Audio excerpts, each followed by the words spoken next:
আমরা গতকাল থেকে দূর প্রচারে বের হয়েছি।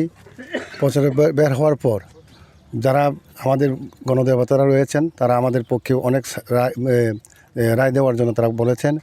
এবং আজকে আমরা সেপাই আওয়ারের মধ্যে বের হওয়ার পর এখানের জনগণ গণদেবতাগণ আমাদের পক্ষে রায় দেওয়ার জন্য তারা প্রত্যেক সময় আমাদেরকে বলছেন।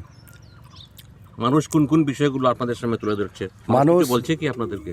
হ্যাঁ, কয়েকজন বলছেন যে এই 5 বছরে তারা যেগুলি সুযোগ পাওয়ার কথা ছিল এগুলি পাই নাই, এটা পাওয়ার জন্য তারা এই কথাগুলি বলছেন। কিন্তু আমরা বললাম যদি সরকারে আমরা যদি আসতে পারি তাদের যে পাওনাগুলিকে দেওয়ার জন্য আমরা প্রতিশ্রুতি দেই না, আমরা পালন করার জন্য আমরা চেষ্টা করব।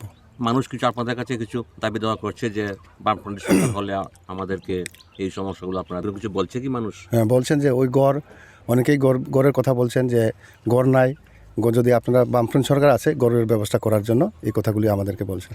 আপনি আমার জয়ের সম্পর্কে 100% আমি গ্যারেন্টি দিয়ে বলতে পারি এই আসলে আমার বিধানসভা কেন্দ্রের মধ্যে আমি অবশ্যই বামফ্রন্ট মনোনীত সিপিএম প্রার্থী হিসাবে আমি জিতব।